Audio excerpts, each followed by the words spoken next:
ഇന്നത്തെ കപ്പിൾസ് മിക്കവാറും എല്ലാവരും പ്രഗ്നൻസി പ്ലാൻ ചെയ്താണ് ആവുന്നത്. പണ്ടത്തെ പോലെ അങ്ങനെ ഒരു അൺഎക്സ്പെക്റ്റഡ് വളരെ കുറവേ ഉള്ളൂ, കൂടുതലും പ്ലാൻഡ് ആയിരിക്കും. അപ്പോൾ ആ ഒരു ഇതിനകത്ത് നമ്മൾ ശ്രദ്ധിക്കേണ്ടത് ഒന്ന് നമ്മുടെ ജനറൽ ഹെൽത്ത്, അതായത് സ്ത്രീയുടെയും പുരുഷൻ്റെയും ജനറൽ ഹെൽത്ത്. കാരണം കൺസീവ് ചെയ്യണമെങ്കിലും രണ്ടുപേരും ഹെൽത്തി ആയിരിക്കണം. രണ്ടാമത് സ്ത്രീയുടെ വെയിറ്റ്. ഇപ്പോൾ ഓവർ വെയിറ്റ് ഒക്കെ ആണെന്നുണ്ടെങ്കിൽ നമ്മൾ പറ്റുവാണെന്നുണ്ടെങ്കിൽ കുറച്ച് വെയിറ്റ് ഒക്കെ ഒന്ന് കുറച്ച് നോർമൽ വെയിറ്റിലേക്ക് വരുന്നത് നല്ലതായിരിക്കും കൺസീവ് ആവണേന് മുമ്പ്. കാരണം ഒത്തിരി ഓവർ വെയിറ്റ് അല്ലെങ്കിൽ ഒബീസ് ആയിട്ടുള്ള ആൾക്കാർ പ്രഗ്നൻ്റ് ആയി കഴിഞ്ഞാൽ അവർക്ക് BP, ഷുഗർ അങ്ങനത്തെ പ്രശ്നങ്ങളും ഡെലിവറി ടൈമിൽ പ്രോബ്ലംസും ഒക്കെ ഉണ്ടാവാൻ കുറച്ച് സാധ്യത കൂടുതലാണ്. അപ്പോൾ അതുകൊണ്ട് അതൊന്ന് ട്രൈ ചെയ്യണം. പിന്നെ ഉള്ളത് എന്താണെന്ന് വെച്ചാൽ ഇപ്പോൾ ഹീമോഗ്ലോബിൻ കുറവാണ്, അനീമിക് ആയിട്ടുള്ള ഒരു വ്യക്തിയാണെന്നുണ്ടെങ്കിൽ അത് കറക്റ്റ് ചെയ്യണം. അപ്പോൾ നമ്മൾ ഹെൽത്തി ആയിട്ട് നമ്മൾ പ്രഗ്നൻസിയിലേക്ക് കടക്കണം.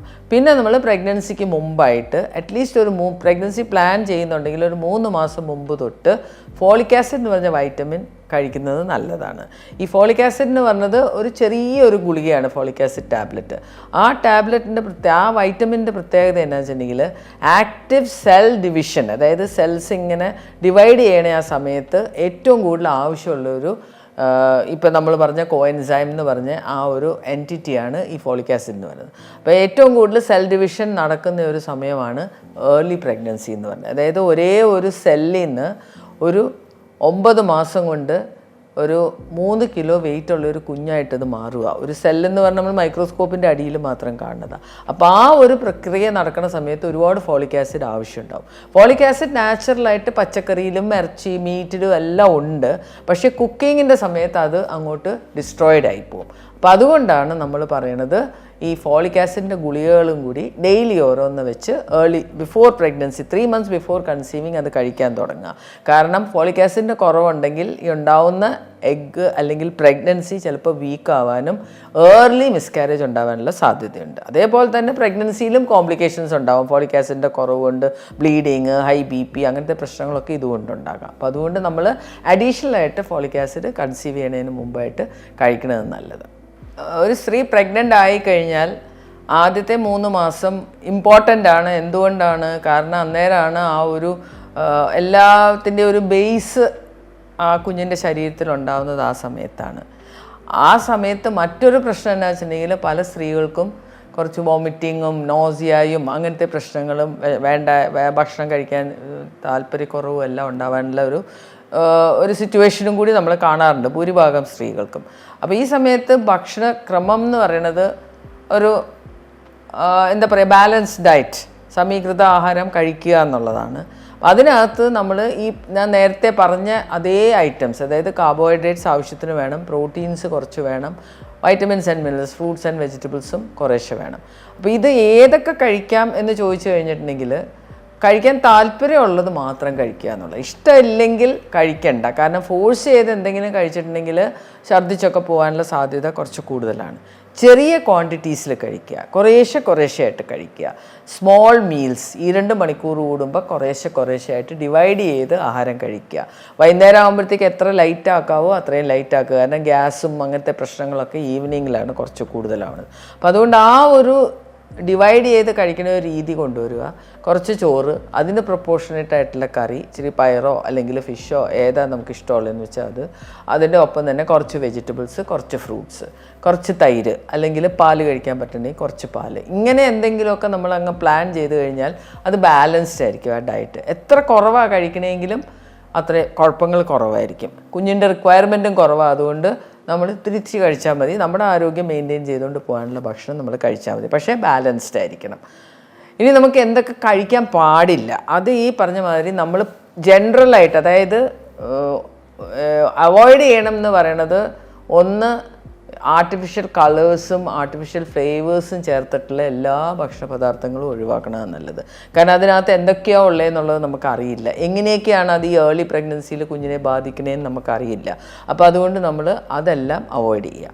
പിന്നെ നമ്മൾ അവോയ്ഡ് ചെയ്യേണ്ടതെന്ന് പറഞ്ഞത് ഈ പറഞ്ഞ മാതിരി ഈ എന്താ പറയുക, സ്വീറ്റ്സ്, ചോക്ലേറ്റ്സ്, കേക്ക്സ് അങ്ങനത്തെ സാധനങ്ങളൊക്കെ കൺട്രോളിൽ പോവുക. കാരണം അതെല്ലാം ആക്ച്വലി ഒരു ഗുണവും നമുക്ക് ചെയ്യുന്നില്ല, നമ്മുടെ കുഞ്ഞിനൊരു ഗുണവും ചെയ്യുന്നില്ല. അപ്പോൾ അതുകൊണ്ട് അതൊരു സന്തോഷത്തിന് വേണ്ടി ഇടയ്ക്ക് വല്ലതും കഴിക്കുക എന്നല്ലാതെ റെഗുലർ ബേസിസിൽ അങ്ങനത്തെ സാധനങ്ങൾ ഒഴിവാക്കുക. പിന്നെ ഉള്ളത് കഫീൻ എന്ന് പറയുന്നത് കാപ്പിയിലുണ്ട്, ചായയിൽ അത്രയ്ക്കില്ല. പിന്നെ ഈ കോള അങ്ങനത്തെ ഡ്രിങ്ക്സിലൊക്കെ ഉണ്ട്, കൊക്കോകോള അങ്ങനത്തെ ഡ്രിങ്ക്സിലൊക്കെ. കാഫീൻ കുഞ്ഞിന് നല്ലതല്ല. അതായത് കാഫീൻ സ്ഥിരമായിട്ട് കാപ്പി 2-3 കപ്പ് കാപ്പിയോ അല്ലെങ്കിൽ ഇങ്ങനത്തെ കോള ഡ്രിങ്ക്സ് അല്ലെങ്കിലും വേണ്ട, കാരണം അത് ആർട്ടിഫിഷ്യലാണല്ലോ, അത് ഒഴിവാക്കുക.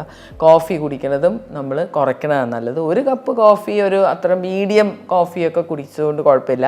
അല്ലെങ്കിൽ 1/2 കപ്പ് രാവിലെ 1/2 കപ്പ് വൈകിട്ടും, അത് അത്യാവശ്യം വേണ്ടവരാണെങ്കിൽ കഴിക്കുന്നതിന് കുഴപ്പമില്ല. അതിൽ കൂടുതൽ കഴിക്കുന്നത് നല്ലതല്ല.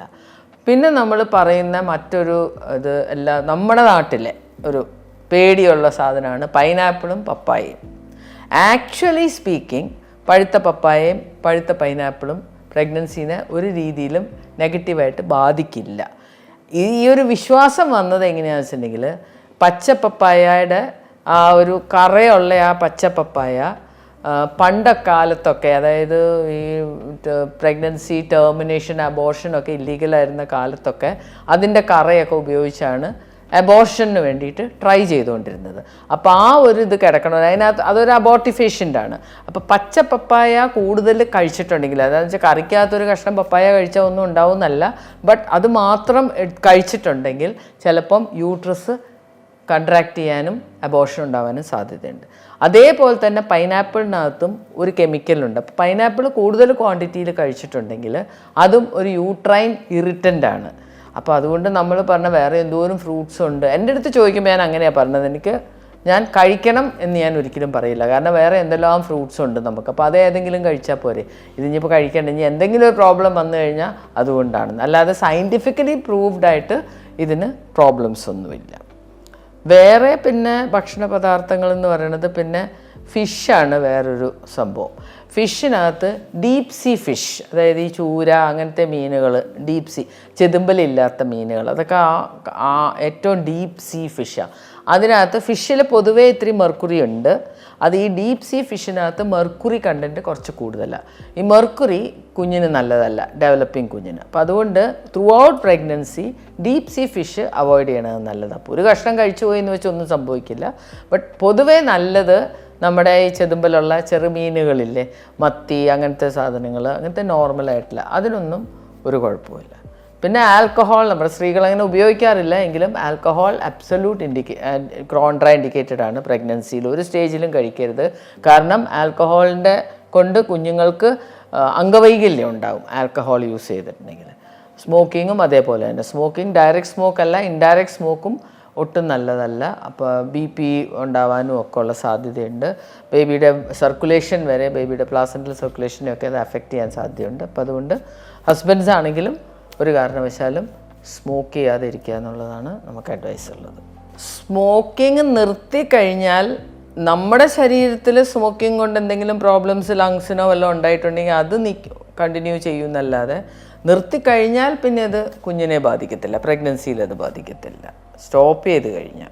ആൽക്കഹോളും അതുപോലെ തന്നെ. അതായത് ആൽക്കഹോൾ നമ്മൾ ഉപയോഗിച്ചുകൊണ്ടിരുന്ന സമയത്ത് നമ്മുടെ ലിവറിനോ നമ്മുടെ ശരീരത്തിനോ എന്തെങ്കിലും പ്രോബ്ലംസ് ഉണ്ടായിട്ടുണ്ടെങ്കിൽ അതവിടെ കണ്ടിന്യൂ ചെയ്യുന്നല്ലാതെ നിർത്തി കഴിഞ്ഞാൽ പിന്നെ അത് കുഞ്ഞിനൊരു പ്രശ്നം ഉണ്ടാക്കണില്ല. പക്ഷേ ഡ്രഗ്സ് ചിലപ്പോൾ പ്രോബ്ലംസ് ഉണ്ടാക്കും.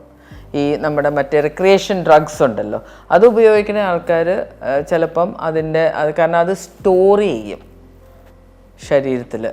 ഈ മരിജുവാനയൊക്കെ സ്റ്റോർഡ് ആയിരിക്കും അത്. അപ്പോൾ അത് ആ ബോഡിയിൽ പിന്നെ അതല്ലേ അവർക്ക് ഭയങ്കരമായിട്ട് വിത്ഡ്രോവൽ സിംറ്റംസ് ഒക്കെ ഉണ്ടാവണം. അതുകൊണ്ടല്ലേ കുറേ നാളെടുക്കൂലേ അതിൽ നിന്ന്, അത് ഫുൾ ബോഡിയിൽ നിന്ന് പോകുന്നിടം വരെ അവർക്ക് പ്രശ്നം ഉണ്ടാവും.